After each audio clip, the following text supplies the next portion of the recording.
Good afternoon everyone. So today I am going to discuss about semiconductor physics. First one is origin of energy bands in crystalline solids. It means how energy bands are formed in crystalline. Coming to the topic, if you consider an isolated atom, in that there are discrete energy levels like 1s, 2s, 3s and so on, which are occupied by the electron. In this diagram, the energy levels of an single atom and energy levels of some group of atoms are shown. When these isolated atoms are brought together to form a solid, then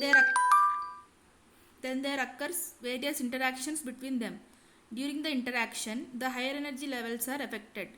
Then the energy levels of the outer shells are slightly disturbed without changing Pauli's exclusion principle. Then what happens is all the single energy levels of atoms get split into many energy levels, and there are some energy bands in a solid corresponding to the energy levels, and the electrons present in a solid will have only these energies in their energy bands. Then these energy bands are known as allowed energy bands.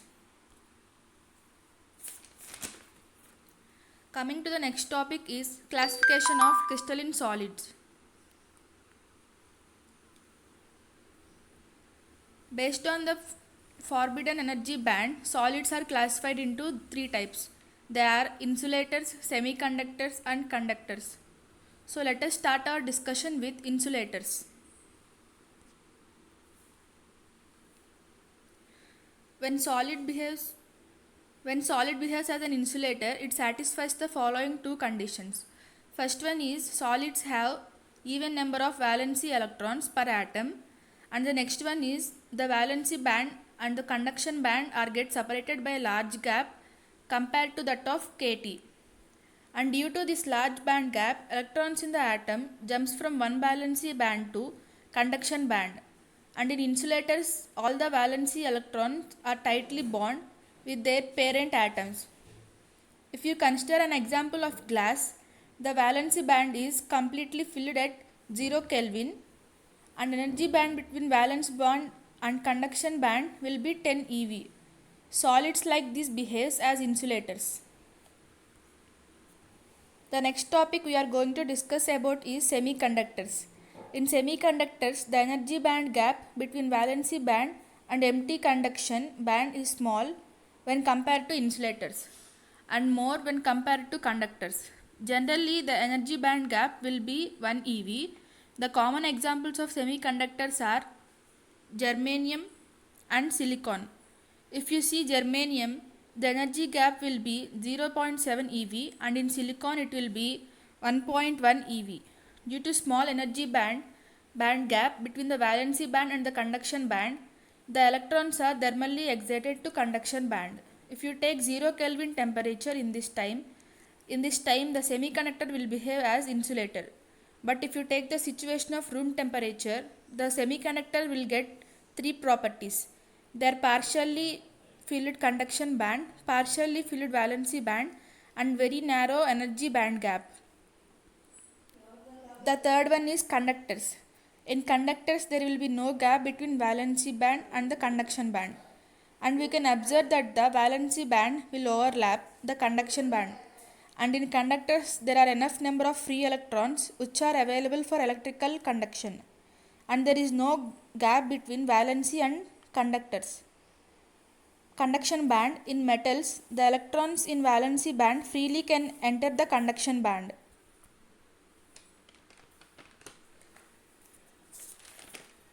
And as we already told that there is no gap in conductors and holes also will not present, and the total current in conductors can be simply used for flow of the electrons. Metals have high electrical conductivity because in conductors valency bond only will behave as conduction band also.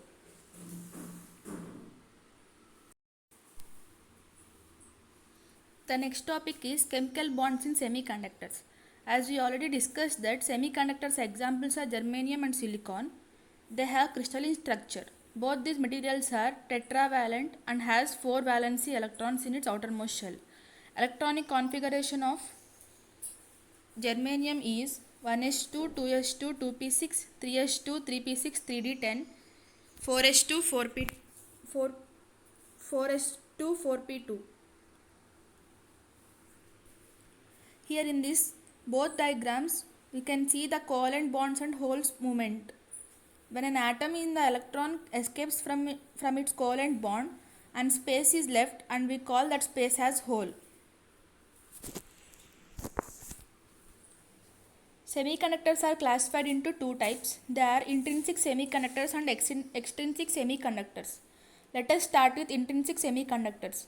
First of all, what is intrinsic semiconductors? When electrons and holes are created by thermal excitation, then it is called intrinsic semiconductors. When the electrons reach the conduction band due to some thermal excitation, they leave equal number of vacancies or holes in valency band. In this type, the number of electrons that move freely are always equals to number of holes. The next one is in extrinsic semiconductors. For increasing electric conductivity of pure germanium or silicon, an impurity is added and we call this process as crystallization. Coming to the definition of extrinsic semiconductors, a semiconductor is called extrinsic. The added impurity to pure germanium or silicon is very small, of the order of an atom per million atoms of the pure semiconductors. Then these are called extrinsic semiconductors. Here the added impurity can be pentavalent or trivalent. The suitable pentavalent elements for addition are phosphorus, arsenic and antimony, and trivalent elements are boron, aluminium and gallium. Depending on the type of impurity, these semiconductors are divided into two types. They are N-type semiconductors and P-type semiconductors. First, let us start with N-type semiconductors. An extrinsic semiconductor is said to be an pentavalent impurity is added to a pure crystal during the growth, then the resulting crystal is called N-type semiconductors. Let us consider the case of pentavalent arsenic is added to pure germanium to the arsenic atom. Now, to excite an electron from valency band to conduction band, we increase thermal energy or applying electric field. Then every arsenic atom will get one conduction electron by not creating a positive hole. Then we call arsenic as an donor because it is donating free electrons. As the current carriers are negatively charged particles, this type of semiconductors is known as N-type semiconductors.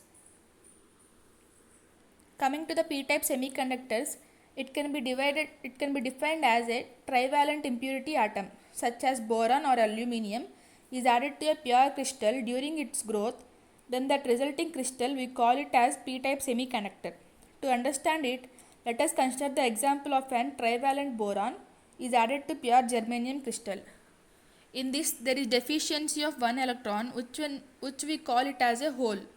Now the remaining fourth atom of the germanium also tries to form an covalent bond like the other three atoms. Then the fourth atom steals an electron from the neighboring germanium atom, and by this an hole is formed in the adjacent atom. And this process continues, the holes moves in a random way due to thermal effects. The impurity atoms that contribute holes in this way are called as acceptors because they accept electrons from germanium atoms. As current carriers are positively charged, we call them as P-type semiconductors. If they are negatively charged, we call them as N-type semiconductors. The next one is Fermi energy level. It means the maximum energy level occupied by particle at 0 Kelvin temperature. Here in the above diagram, the Fermi energy levels of intrinsic semiconductors, N-type semiconductors and P-type semiconductors are given. If you see the Fermi energy level of intrinsic semiconductors, the energy level of intrinsic semiconductors, it is same and it is in between conduction and valency bond. And in case of N-type semiconductors, the Fermi energy level is high for conduction bond, and in P-type, the Fermi energy level is high for valency bond. The next one is intrinsic carrier concentration or density of charge carriers and Fermi level in intrinsic semiconductor. Let us consider calculation of density of electron. Let us consider Dn as the number of electrons. Let us consider Dn as the number of electrons available between the energy interval E and E plus dE in the conduction bond. Then Dn is equals to G of E into F into E into dE. Here consider this as equation 1. Here G of E into dE is the density of electrons in the energy interval E and E plus dE. We already know that G of E into dE is equals to 4 pi by h cube into 2m whole power 3 by 2 e power 1 by 2 dE. As electron is moving in periodic potential, we replace mass by me. Then since E starts at the bottom of the conduction bond EC, then we get G of dE is equals to 4 pi h cube into 2me whole power 3 by 2 e power 1 by 2 into dE. Then we get final equation as G of E into dE value we get A into E minus EC whole power 1 by 2 dE. Consider this as equation number 2. If you see the diagram, in case of intrinsic semiconductors, here EC is energy interval of conduction bond and EV is energy interval of valency bond. In equation 1, Fe is the probability of occupancy of the electrons, which is Fe is equals to 1 by 1 plus exp into E minus Ef by kT. Consider this as equation number 3. Now from equation 1, 2 and 3, we get Dn value is A into E minus Ec whole power 1 by 2 into Fe into dE. Then consider this as equation number 4. To get the total number of electrons in the conduction bond at any temperature, we have to integrate equation 4 by the limits e power Ec to infinity. Then n is equals to integral of infinity to Ec A into E minus Ec whole power 1 by 2 into 1 by 1 plus exp E minus Ef by kT into dE. All temperatures E minus Ef is more greater than kT, so that the term unity is neglected. By further integration, we get the fifth equation as n is equals to A into exp into Ef by kT integral of infinity to Ec E minus Ec whole power 1 by 2 into exp minus E by kT into dE. This is equation number 5. Here, for solving this integral, we assume that E minus Ec is equals to x and E is equals to Ec plus x. Then it becomes d is equals to dx. Here lower limit is Ec minus Ec is equals to x and x becomes 0. Upper limit is alpha minus Ec is equals to x and x becomes alpha. Then by integrating equation 5, we get equation 6 as n is equals to A into exp into Ef minus Ec by kT into integral infinity to 0 x power 1 by 2 exp minus x by kT into dx. This is equation number 6.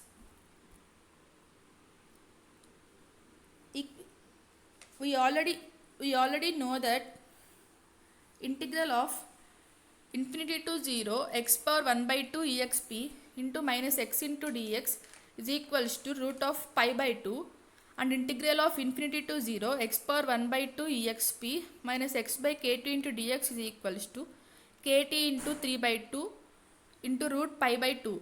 Now equation 6 becomes n is equals to a into exp ef minus ec by kt into kt into 3 by 2 into root pi by 2. Then further solving equation 6, we get n is equals to 2 pi m e into kt by h square into 3 by 2 exp ef minus ec by kt. This is equation number 7. The next one we have to consider is we have to calculate density of holes. For that, consider dp as the number of holes available between the energy interval E and E plus dE in the valency bond is dp is equals to g of E into 1 minus f of E into dE. Consider it as equation number 8. Here g of E into dE is the density of holes in the energy interval E and E plus dE. Then we get g of E into dE is equals to 4 pi by h cube into 2m 3 by 2 into e power 1 by 2 dE. Like in the above equation, as the hole is moving in a periodic potential, we again replace its mass m as mh. Then g power e into dE is equals to 4 pi by h cube into 2m to the base h into 3 by 2 e power 1 by 2 dE. This equation by further, since EV is the energy of the top of the valency band, we get the ninth equation as G into dE is equals to 4 pi by h cube 2m to the base h whole power 3 by 2 into EV minus E whole power 1 by 2 into dE is equals to B into EV minus E whole power 1 by 2 into dE. Here we take B value as 4 pi by h cube into 2m to the base h whole power 3 by 2.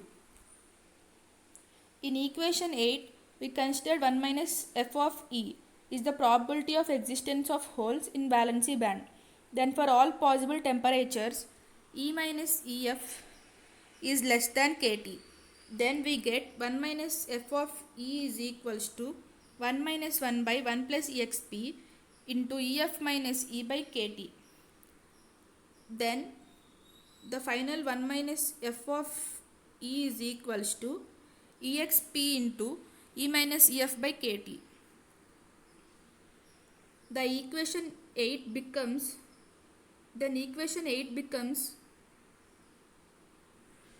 dp is equals to B into ET minus EF minus E whole power 1 by 2 into 1 minus f of E into dE. Here dp means g of E into 1 minus f of E into dE.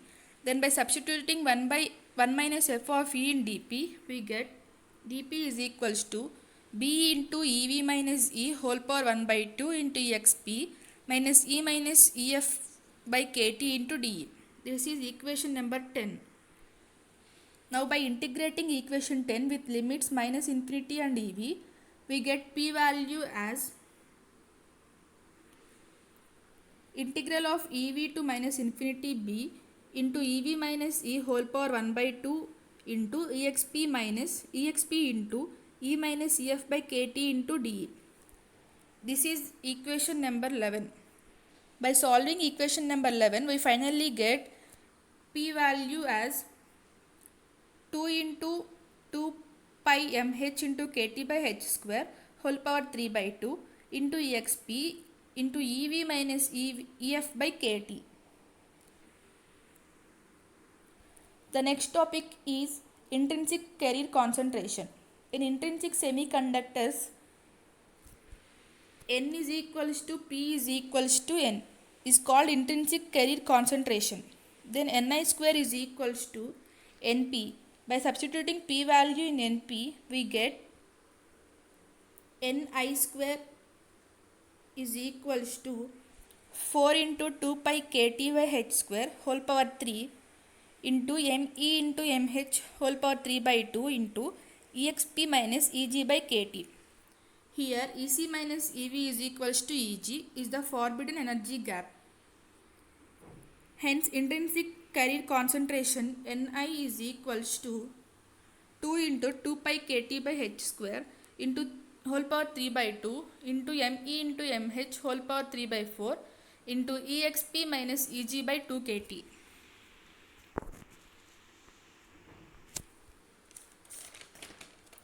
Next one is Fermi energy level in intrinsic semiconductors. Since n is equals to p in intrinsic semiconductors, we equate both values of n and p. By equating both values of n and p, we finally get exp into 2ef by kt is equals to mh by me whole power 3 by 2 exp into ev plus ec by kt. By applying log on both sides, log to the base e on both sides, we get ef value as 3 kt by 4 log to the base e mh by me plus ev plus ec by 2. If you assume that me is equals to mh, then we finally get ef is equals to ev plus ec by 2. Then variation of Fermi energy level with respect to temperature. In the diagram we can see the graph.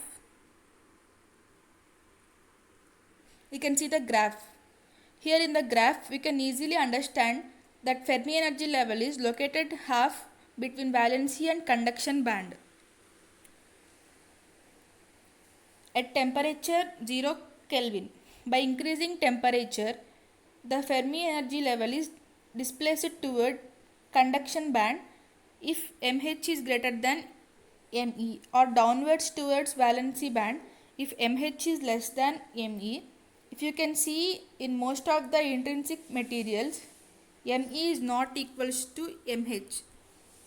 Then the Fermi energy level in intrinsic semiconductors is considered as independent of temperature and lies in middle of band gap as shown in the above graph.